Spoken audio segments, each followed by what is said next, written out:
Mictlán Pictures presenta El Cuervo. Capítulo 5. El método del Dr. Tar y el Profesor Feder. Escrito por Edgar Allan Poe. Narrado por Tonatiuh Torres. Durante una excursión por las provincias más meridionales de Francia, mi ruta me condujo a pocas millas de cierta Maison de Santé, o manicomio particular del que había oído hablar mucho en París a mis amigos médicos. Como nunca había visitado un lugar de este género, pensé que no había que perder esta buena oportunidad. Así, propuse a mi compañero de viaje, un señor a quien había conocido por casualidad unos días antes, que nos desviáramos durante 1 hora aproximadamente para inspeccionar el establecimiento. Mi compañero se excusó alegando en primer lugar la prisa y en segundo lugar su gran horror habitual al ver a un loco, pero me suplicó que no dejase por mera cortesía hacia él de satisfacer mi curiosidad y dijo que seguiría adelante con lentitud para que yo pudiera alcanzarle durante el día o en todo caso al día siguiente. Al despedirse pensé que habría algunas dificultades para conseguir la entrada del establecimiento y expresé mis temores sobre este punto. Contestó que en efecto, como no conocía en persona al director, Monsieur Meyer, y no contaba con una carta de presentación, no dejaría de surgir alguna dificultad, pues los reglamentos de estos manicomios particulares son más rígidos que los de un hospital público. Añadió que había conocido unos años antes a Meyer y que me acompañaría gustoso hacia la puerta y me presentaría allí, aunque sus sentimientos hacia los lunáticos no le permitían entrar en aquella casa. Le di las gracias y torciendo por la carretera real, entramos en una senda que al cabo de media hora nos condujo a un denso bosque en la base de una montaña. Cabalgamos por aquella húmeda y sombría floresta unas 2 millas, cuando apareció a nuestra vista la Maison de Santé. Era un castillo fantástico, muy deteriorado y apenas habitable por su abandono y vejez. Su aspecto me inspiró un absoluto pavor, y refrenando mi caballo decidí volver atrás. Pero pronto me avergoncé de mi flaqueza y seguí avanzando. Mientras nos aproximábamos hacia la puerta de la entrada, noté que estaba levemente entreabierta y que alguien atisbaba por ella. Un instante después se nos acercó, llamó a mi compañero por su nombre, le estrechó cordialmente la mano y le rogó que se apeara. Era Monsieur Meyer, apuesto y bien parecido caballero de la vieja escuela, de modales corteses y con cierto aire de gravedad, dignidad y autoridad que resultaba muy impresionante. Habiéndome presentado mi amigo, le indicó mi deseo de visitar el establecimiento y Monsieur Meyer le aseguró que me atendería en todo. Entonces mi amigo se despidió y no volví a verlo más.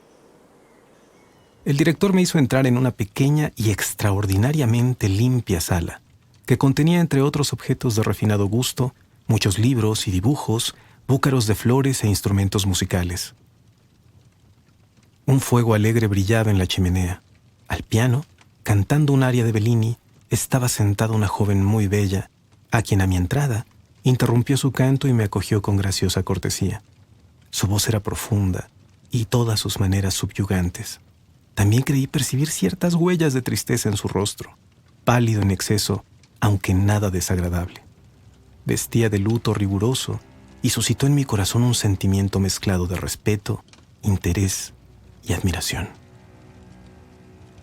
Yo había oído decir en París que la institución de Monsieur Meyer se hallaba organizada conforme a lo que vulgarmente se llama el método calmante, que estaban suprimidos allí todos los castigos, que incluso raras veces se recurría al encierro, que los pacientes, aun siendo vigilados en secreto, gozaban de una aparente libertad, y que a la mayoría de ellos se les permitía pasear alrededor de la casa y por los terrenos contiguos con el traje corriente de las personas de sano juicio. Teniendo en cuenta estas indicaciones, fui cuidadoso en lo que decía delante de aquella señorita, pues yo no podía estar seguro de que estuviera cuerda, y en realidad había en sus ojos cierto brillo inquieto que me dejaba imaginar que no lo estaba. Por lo tanto, limité mis observaciones a los tópicos generales, pues de este modo pensé que no podría disgustar o irritar ni siquiera a un lunático. Ella contestó de modo perfectamente razonable a todo lo que yo decía, y hasta con originales observaciones selladas de un sano y buen sentido. Pero mi antiguo conocimiento sobre la psicología de la manía me hacía pensar que no podía dar crédito a tales apariencias de cordura, y continué empleando a lo largo de la entrevista la cautela con la que había comenzado. Luego, un elegante lacayo de librea trajo una bandeja de frutas, vino y otros refrescos que probé. Poco después, la dama abandonó la habitación. Cuando salía, volví mis ojos significativamente hacia mi anfitrión. No, dijo. Oh, no. Es una persona de mi familia, mi sobrina, una muchacha perfecta. Le pido 1000 perdones por mis sospechas, repliqué, pero usted sabrá disculparme.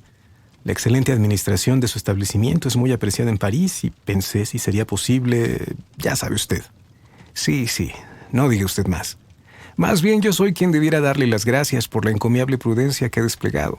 Rara vez se encuentra tanta previsión en los jóvenes, y más de una vez hemos tenido algún lamentable contratiempo a consecuencia de una ligereza por parte de nuestros visitantes. Cuando mi antiguo método estaba en vigor y a mis pacientes se les permitía el privilegio de ir de un lado a otro, personas imprudentes a quienes se les invitaba a visitar la casa solían provocar en ellos extravíos peligrosos. Por eso me vi obligado a adoptar un riguroso sistema de exclusión, y ahora no obtiene permiso para entrar en el establecimiento nadie en cuya discreción no pueda confiar. ¿Ha dicho usted, le interrumpí, que en los tiempos en que se hallaba en vigor su método primitivo, debo entender, pues, que el método calmante del que tanto he oído hablar ya no está en vigor? Hace ya, contestó él, varias semanas que hemos decidido renunciar a este para siempre. ¿De veras? Me deja usted asombrado. Hemos visto, señor, dijo suspirando, que era absolutamente necesario volver a las viejas costumbres. El peligro del método calmante era en todo momento espantoso, y sus ventajas se han exagerado mucho. Creo, señor, que si se ha realizado en algún sitio un verdadero ensayo de este método, ha sido en esta casa. Hemos hecho todo cuanto la humanidad racional puede sugerir. Lamento que no haya podido visitarnos en una época anterior, pues hubiera juzgado por sí mismo, pero supongo que usted estará versado en la práctica de este método, en sus detalles. No del todo. Lo que he oído ha sido de tercera o cuarta mano. Puedo enunciar este sistema, pues, en términos generales, como aquel en el que los pacientes son ménagés, mimados, no contradecíamos ninguno de los caprichos que invadían la mente del loco. Por el contrario, no solo éramos indulgentes con ellos, sino que los alentábamos y muchas de nuestras curaciones más duraderas se han realizado así. No hay ningún argumento que impresione tanto la débil razón del loco como el argumentum ad absurdum. Hemos tenido pacientes, por ejemplo, que se imaginaban ser pollos. La curación consistía, insisto sobre esto como sobre un hecho, en acusar al paciente de estupidez por no darse cuenta de que aquello era un hecho, negándole así durante una semana todo alimento que no fuese el adecuado para un pollo.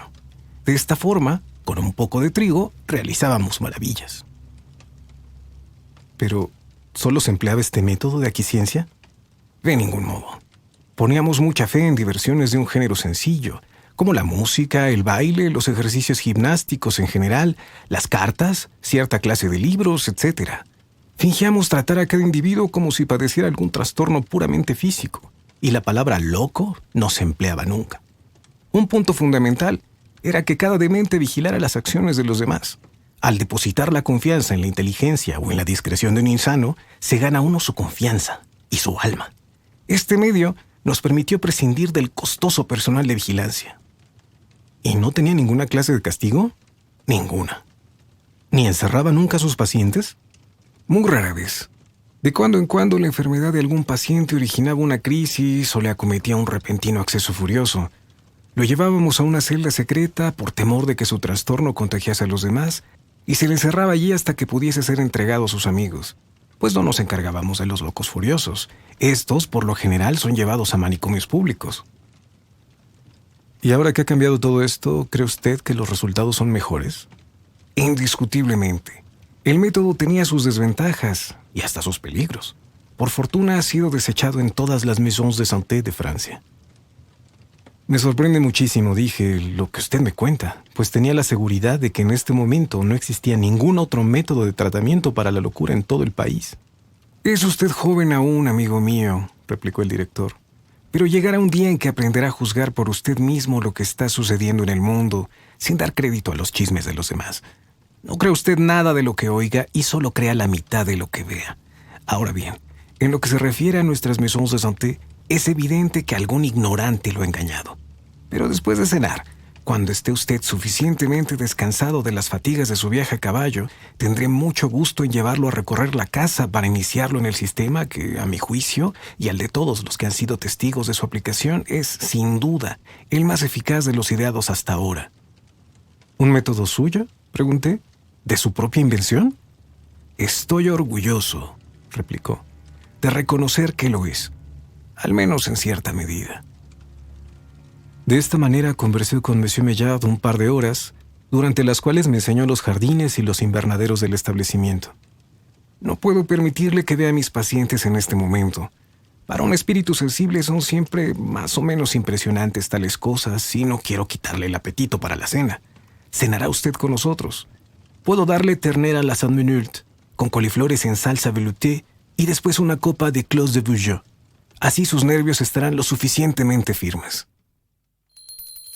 A las 6 anunciaron la cena y mi anfitrión me condujo a un amplio comedor donde se hallaba reunido un numeroso grupo, unas 25 o 30 personas en total. Eran, al parecer, gente de categoría y ciertamente de buena educación, aunque sus vestimentas me parecieron de un lujo extravagante que conservaba mucho de ostentosa elegancia. Noté que al menos las 2/3 partes de aquellos invitados eran señoras, y algunas de estas no iban en modo alguno ataviadas conforme a lo que un parisiense consideraría buen gusto en la actualidad. Por ejemplo, muchas damas que no tendrían menos de 70 años estaban adornadas con una profusión de joyas, tales como sortijas, brazaletes y pendientes. Mostraban el pecho y los brazos descaradamente al desnudo. Observé también que muy pocos vestidos estaban bien hechos, o al menos muy pocos le caían bien a quien los lucía. Al mirar alrededor descubrí a la interesante joven a quien Monsieur Maillard me presentó en el pequeño locutorio. Mi sorpresa fue grande al ver que llevaba un vestido con mirañaque, zapatos de tacón alto y un gorro sucio de encaje de Bruselas, tan grande para ella que le daba a su cara una expresión ridículamente diminuta. Cuando la vi por primera vez, iba vestida mucho más convenientemente, de luto riguroso. En resumen, reinaba tal aire de extravagancia en la vestimenta de toda la reunión que al principio me hizo volver a mi idea primitiva sobre el método calmante. Me imaginé que Monsieur Maillard quiso engañarme hasta después de la cena para evitarme toda impresión de malestar al encontrarme cenando entre locos, pero recordé que me habían informado en París que los provincianos meridionales eran gente excéntrica, con muchas ideas anticuadas, y luego, al conversar con varios miembros de la reunión, mis aprensiones se disiparon enseguida y por completo. El comedor, aunque tal vez era de buenas dimensiones y de suficiente comodidad, carecía de elegancia. El suelo, por ejemplo, estaba sin alfombrar. En Francia, sin embargo, se prescinde con frecuencia de la alfombra. También las ventanas carecían de cortinas, las contraventanas que se hallaban cerradas estaban aseguradas con barras de hierro, colocadas diagonalmente, conforme al sistema de cierre de nuestros tenderos. Observé que el apartamento formaba, por sí solo, un ala del castillo, y en consecuencia las ventanas daban a 3 lados del paralelogramo. La puerta estaba situada en el otro. En total, no había menos de 10 ventanas. La mesa estaba soberbiamente puesta. Se hallaba cargada de platos y, más aún, de golosinas. La profusión era en realidad bárbara. Había viandas suficientes para asociar a los anakim. Jamás en mi vida presencié tanta prodigalidad y derroche tal de cosas gratas. No obstante, había muy poco gusto en la disposición, y mis ojos, acostumbrados a las luces suaves, se sentían lastimosamente heridos por el prodigioso fulgor de la multitud de bujías que en candelabros de plata estaban colocadas sobre la mesa y alrededor de la habitación, en cualquier parte en la que fuera posible hallar un sitio. Varios criados diligentes se encargaban del servicio, y sobre una amplia mesa, al fondo de la estancia, se hallaban sentados 7 u 8 músicos con violines, pífanos, trombones y un tambor. A intervalos, durante la comida, aquellos individuos me atormentaron mucho con una infinita variedad de ruidos que intentaban ser música y que parecían proporcionar gran complacencia a los presentes, salvo a mí. En conjunto, no podía menos de pensar que había mucho de extraño en lo que veía a mi alrededor, pero el mundo está compuesto de toda clase de personas, con varios modos de pensamiento y toda suerte de costumbres convencionales. Además, yo había viajado tanto como para no ser un adepto del nihil admirari. Por eso me senté muy tranquilo a la derecha de mi anfitrión, y como sentí un excelente apetito, hice honor a los exquisitos platos que tenía a la vista. La conversación, entre tanto, era animada y general. Las señoras, como de costumbre, hablaban mucho. Pronto descubrí que casi todos los presentes estaban bien educados y mi anfitrión era, por sí solo, un mundo de graciosas anécdotas. Parecía estar deseoso de hablar de su puesto como director de una maison de santé. En realidad, el tema de la locura era, con gran sorpresa mía, el preferido de todos los presentes. Se contaron muchas historias divertidas referentes a las chifladuras de los pacientes. «Una vez teníamos aquí un muchacho», dijo un señor grueso y pequeño, sentado a mi derecha, «un muchacho que se imaginaba ser una tetera. Entre paréntesis, ¿no es una sorprendente particularidad la frecuencia con que invade esa manía la mente de los locos? Apenas si hay un manicomio en Francia que no suministre una tetera humana. Nuestro caballero era una tetera inglesa y se cuidaba de bruñirse a sí mismo todas las mañanas con una gamuza y abundante blanco de España». «Y luego», dijo un hombre alto sentado frente a nosotros, «tuvimos aquí no hace mucho a una persona a quien se le había metido en la cabeza que era un asno, lo cual no estaba muy lejos de la realidad. Se trataba de un paciente muy turbulento y nos costaba mucho trabajo impedir que diese de saltos aquí dentro. Durante mucho tiempo no quiso comer más que cardos, pero le curamos de esta manía insistiendo en que no comiera nada más que eso, y luego estaba constantemente dando coces con los pies. Así, así. «Mr. de Kock, le agradeceré que guarde la compostura», interrumpía en aquel momento una señora anciana junto al orador. «Por favor, coséese a sí mismo.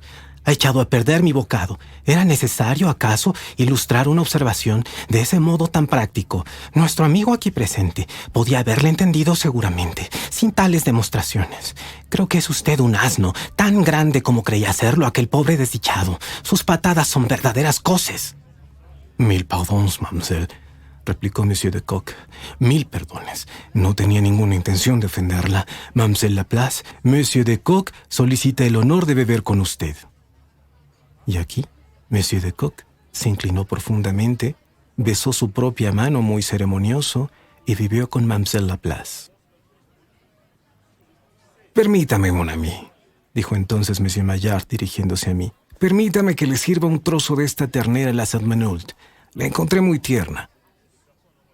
En aquel instante, 3 criados robustos lograron depositar trabajosamente una enorme fuente o trinchero que contenía lo que supuse era el monstrum horrendum, informe, ingens qui lumen ademptum.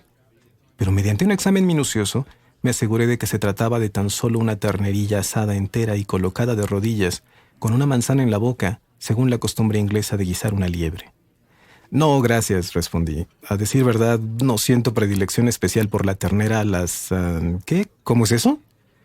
Pues no creo que me siente bien. Preferiría cambiar de plato y probar el conejo». Había varias fuentes a los lados de las mesas que contenían lo que parecía un simple conejo a la francesa.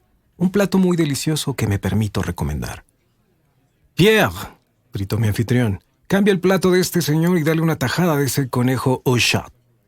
«¿Al qué?», dije yo. «Au chat». «Bueno, se lo agradezco. Pensándolo mejor, no me apetece. Me serviré yo mismo una loncha de jamón». No sabe uno nunca lo que come, pensé para mí en la mesa de estas personas provincianas. No quiero probar su conejo au chat, conejo al gato, ni tampoco su chat au rabbit, su gato al conejo, ni cosa parecida. «También», dijo un personaje de aspecto cadavérico sentado a los pies de la mesa, reanudando el hilo de la conversación interrumpida. «También tuvimos, entre otros, un paciente al que se le había metido entre ceja y ceja, que era un queso de Córdoba. Con un cuchillo en la mano, invitaba a sus amigos a que probasen un trocito de la mitad de su pierna». «Era un perfecto tonto, sin duda», interrumpió otro invitado. «Pero no puede compararse con cierto individuo a quien todos conocemos, excepto este señor forastero. Me refiero al hombre que se creía una botella de champaña y que siempre andaba descorchándose con un sonido y un siseo como esto».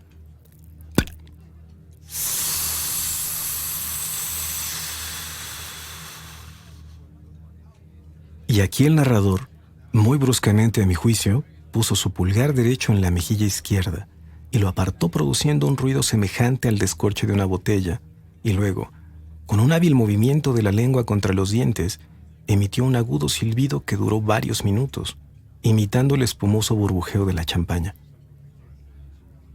Noté que esta conducta no era muy del agrado de Monsieur Maillard, pero no dijo nada. y un hombrecillo muy flaco, con una gran peluca, reanudó la conversación. También había un ignorante, dijo, que se confundía a sí mismo con una rana, a la que, dicho sea de paso, se parecía un poco. Siento que no lo haya visto usted, señor. Y aquí el interlocutor se dirigió a mí, pues le hubiera divertido de corazón ver la perfección con que desempeñaba su papel. Aunque aquel hombre no era una rana, yo solo puedo lamentar que no lo fuera. Croaba así. Dios. Constituía la nota más encantadora del mundo, un si bemol, y cuando ponía los codos sobre la mesa, después de tomar un par de vasos de vino, y distendía su boca y entornaba los ojos y parpadeaba con excesiva rapidez, entonces, caballero, le aseguro por mi honor que se hubiera usted muerto de admiración ante el genio de aquel hombre. No tengo duda de ello, afirmé. También, dijo otro comensal, estaba Petit Guillard, que creía ser una pizca de rapé y que se sentía apesadumbrado porque no podía agarrarse a sí mismo entre el índice y el pulgar. Y también estaba Jules de Sullier, un genio muy singular a quien volvió loco la idea de ser una calabaza. Perseguía al cocinero para que le cortara en trocitos y rellenara con él empanadas, cosa a la que el cocinero indignado se negaba. Por mi parte, no tengo la seguridad de que una empanada de calabaza a la de Sullier no hubiera resultado en realidad un plato magnífico. Me asombra usted, dije, y miré inquisitivo a Monsieur Maillard. Exclamó este. Esa sí que es buena. No debe usted asombrarse, mon ami. Nuestro amigo aquí presente es un bromista, un drôle. No debe usted tomar al pie de la letra lo que le dice. Y también, dijo alguien más, también estaba Buffon-Lerand, otro personaje extraordinario a su manera. Le había trastornado el amor y se imaginaba que poseía 2 cabezas. Decía que una de ellas era la cabeza de Cicerón y la otra, la de Demóstenes, desde lo alto de la frente hasta la boca, y la de Lord Brougham, desde la boca hasta la barbilla. Es posible que estuviera equivocado, pero le hubiera convencido usted de que estaba en lo cierto. Era un hombre de gran elocuencia, sentía pasión avasalladora por la oratoria, de la que hacía gala. Por ejemplo, acostumbraba a saltar sobre la mesa del comedor, así, y así, y así. Entonces otro amigo, que estaba junto al que hablaba, le puso una mano sobre el hombro y le murmuró unas cuantas palabras al oído. Cesó de hablar de repente y se dejó caer sobre la silla. Y también, dijo el amigo que había pronunciado las palabras calmantes, estaba Bouillard, la perinola. Si le llamo la perinola, es porque se apoderó de él la jocosa, pero en modo alguno irracional chifladura, de que se había convertido en una perinola. Hubiera usted estallado de risa viéndolo dar vueltas. Giraba sobre un solo talón durante casi 1 hora de esta manera, así. Entonces, el amigo a quien él acababa de interrumpir con su bisbiseo realizó una acción parecida con igual éxito.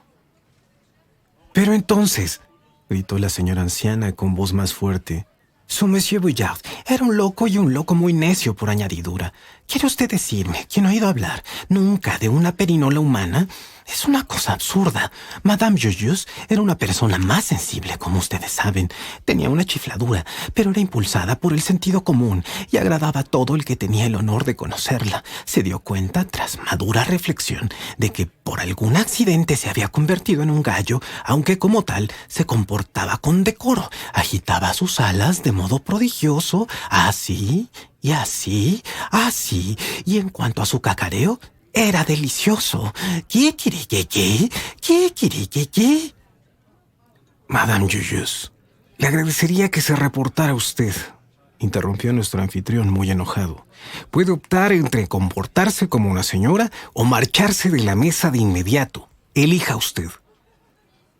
La señora, a quien me sorprendió mucho oír que la llamaran Madame Joyeuse, después de la descripción de Madame Joyeuse que ella misma acababa de hacer, enrojeció hasta las cejas y pareció sumamente avergonzada ante el reproche. Pero otra señora más joven reanudó el tema. Era la bella muchacha a quien yo había conocido al llegar. «Oh, Madame Joyeuse era una loca», exclamó. Pero después de todo, había mucho sentido cabal en la idea de Eugène Salsafette. Era una joven muy bella y pudorosamente modesta, a quien le parecía indecente el actual modo de vestirse, y deseaba vestirse al revés. Siempre se quitaba los vestidos en vez de ponérselos. Es una cosa muy fácil de hacer. Después de todo, solo tiene que hacer así, y luego así, así, y luego así, así, y luego... «Mon Dieu, mademoiselle Salsafette», gritaron una docena de voces a un tiempo. «¿Qué hace usted? Deténgase. Es suficiente. Ya vemos de sobra cómo hay que hacerlo. Basta, basta». Varias personas se levantaron de sus sillas para impedirle a mademoiselle Salsafette que se quedara en condiciones de hacer la competencia a Venus de Médicis. Pero en aquel momento se dejó oír una serie de gritos agudos y aullidos procedentes de alguna parte del cuerpo principal del castillo. Se me pusieron los nervios de punta al oírlos, pero el resto de la reunión me causó verdadera lástima. Jamás en mi vida había visto un grupo de personas razonables tan aterradas. Todos se pusieron tan pálidos como cadáveres, y encogiéndose en sus sillas permanecían trémulos y balbucientes de terror, como escuchando la repetición de aquellos gritos.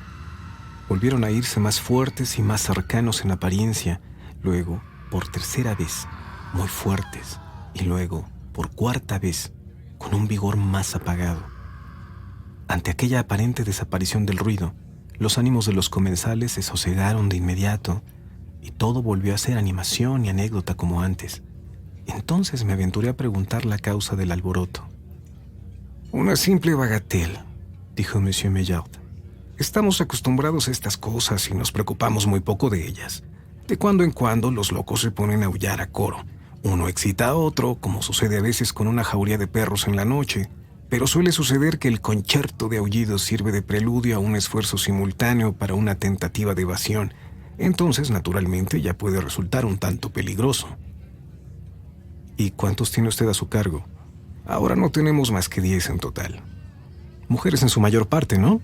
No, todos ellos son hombres, y muy fuertes, se lo aseguro». «¿De veras? Siempre había entendido que la mayoría de los locos eran del sexo débil». «Así es por lo general, pero no siempre. Hace algún tiempo teníamos aquí unos 27 pacientes y de ese número, lo menos 18 eran mujeres. Pero últimamente las cosas han cambiado mucho, como usted ve». «Sí, han cambiado mucho, como usted ve», interrumpió en este momento el caballero que había dado de coces a Mademoiselle Laplace. «Sí, han cambiado mucho, como usted ve», coreó a una toda la reunión. «¡Quietas las lenguas!», dijo mi anfitrión hecho una furia. Los comensales guardaron silencio mortal durante casi un minuto. Incluso una señora obedeció al pie de la letra a Monsieur Maillard y, sacando su lengua, que era sumamente larga, la cogió con ambas manos, muy resignada hasta el final del convite. «Y esa buena señora», dije a Monsieur Maillard, inclinándome hacia él y hablando quedamente, «esa buena señora que acaba de hablar y que nos ha regalado con su kikiriki es, supongo, completamente inofensiva, ¿verdad?» «¿Inofensiva?», exclamó con sincera sorpresa. «¿Cómo? ¿Qué quiere decir usted con eso?» «¿Está solo un poco tocada?», pregunté tocando mi sien con el índice. «Me figuro que no está especialmente, peligrosamente atacada, ¿eh?» «Mon Dieu, ¿qué se figura usted? Esa señora íntima y vieja amiga, Madame Joyeuse, está tan cuerda como yo.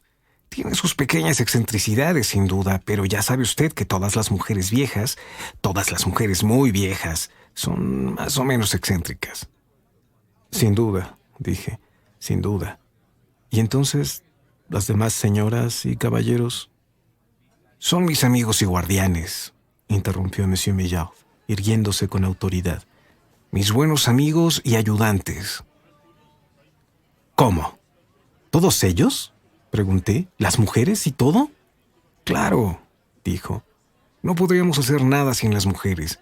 Son las mejores enfermeras de locos que hay en el mundo. Tienen una manera propia, ¿sabe usted? Sus brillantes ojos poseen un maravilloso efecto, algo así como la fascinación de la serpiente». «Sin duda», dije, «sin duda.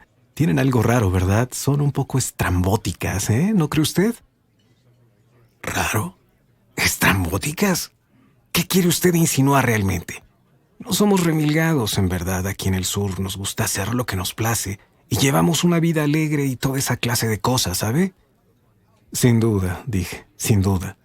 Y quizá también Clos de Vougeot es un poquito pesado, ¿sabe? Un poquito fuerte, ¿comprende? Sin duda, dije, sin duda. Y a propósito, monsieur, creo oírle decir que el método que usted adoptó en sustitución del famoso método calmante era de una severidad muy rigurosa. De ninguna manera. Nuestro confinamiento es necesariamente riguroso, pero el tratamiento médico, mejor dicho, no es nada desagradable para los pacientes. ¿Y el nuevo método es de invención suya? No del todo. Algunas de sus partes se deben al profesor Tarr, de quien seguro habrá oído hablar, y además hay modificaciones en mi plan que me complazco en reconocer que pertenecen por derecho propio al célebre Feder, con quien, si no me equivoco, tuve usted el honor de trabar una íntima amistad. Me avergüenza confesar, repliqué, que nunca he oído los nombres de esos dos caballeros. ¡Cielos!, exclamó mi anfitrión, echando hacia atrás bruscamente su asiento y alzando las manos. No he oído bien por lo visto. ¿No intentará usted decir que no ha oído hablar nunca del sabio doctor Tarr ni del célebre profesor Feder? Me veo obligado a reconocer mi ignorancia, repuse, pero la verdad debe ser respetada por encima de todo. No obstante, me siento humillado hasta el polvo por no conocer las obras de estos sin duda extraordinarios hombres. Buscaré sus libros sin tardanza y los leeré con gran atención, Monsieur Maillard. Ha hecho usted, debo confesarlo, ha hecho usted que realmente me avergüence de mí mismo. Y era la pura verdad. No hablemos más de ello, mi joven, mi buen amigo, dijo con amabilidad estrechándome la mano. Beba ahora conmigo una copa de Sauternes. Bebimos. Los comensales siguieron nuestro ejemplo sin moderación. Charlaban, bromeaban, reían, cometían mil locuras mientras los violines chirriaban, el tambor hacía redobles, mugían los trombones como los toros de bronce de Falaris y toda la escena gradualmente iba de mal en peor. A medida que el vino producía sus efectos, llegó a convertirse por último en una especie de pandemonium impeto. Entretanto, Monsieur Maillard y yo, con algunas botellas de Sauternes y Vougeot entre los dos, continuamos nuestra conversación a grandes voces. Una palabra pronunciada en el tono ordinario tenía la misma probabilidad de ser oída allí como el grito de un pez en el fondo de las cataratas del Niágara. «Señor», dije, vociferando en su oído, «¿ha aludido usted poco antes de cenar al peligro que entrañaba el antiguo método calmante? ¿Qué peligro es ese?» «Sí», contestó. «A veces había en efecto un grandísimo peligro. No se pueden prever los caprichos de los locos. En mi opinión, que es también la del doctor Tarr y la del profesor Feder, nunca es prudente permitirles andar a sus anchas, de un lado para otro, solos. Un loco puede estar en calma, como se dice, durante cierto tiempo, pero al final es muy propenso a ponerse furioso. Además, su astucia es grande y proverbial. Cuando tiene un plan en la cabeza, disimula sus propósitos con una sagacidad maravillosa y la habilidad con que imita la cordura ofrece para el psicólogo uno de los problemas más singulares en el estudio de la mente. Cuando un loco parece cuerdo por completo, es el momento indicado de ponerle la camisa de fuerza. Pero el peligro, mi querido señor, de que hablaba usted, según su propia experiencia desde que dirige esta casa, ¿le ha proporcionado alguna razón positiva para creer que la libertad es peligrosa en el caso de un loco? Aquí, según mi propia experiencia, pues bien, puedo decir que sí. Por ejemplo, no hace mucho tiempo sucedió un singular incidente en esta misma casa. El método calmante, como usted sabe, estaba entonces en vigor y los pacientes andaban sueltos. Se comportaban bien. También que una persona cuerda se hubiera dado cuenta de que se estaba tramando algún plan diabólico por el hecho especial de comportarse los internados demasiado bien.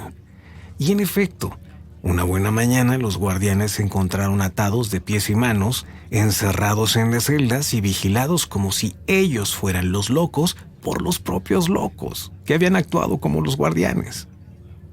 No me diga eso. Jamás en mi vida he oído nada tan absurdo. Es verdad. Todo ello sucedió por culpa de un estúpido sujeto, un loco a quien no sé por qué se le metió en la cabeza que había inventado el mejor sistema de gobierno nunca antes creado. de gobierno de locos, quiero decir.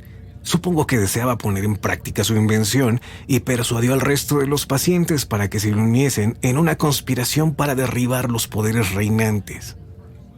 ¿Y lo consiguió? Ya lo creo.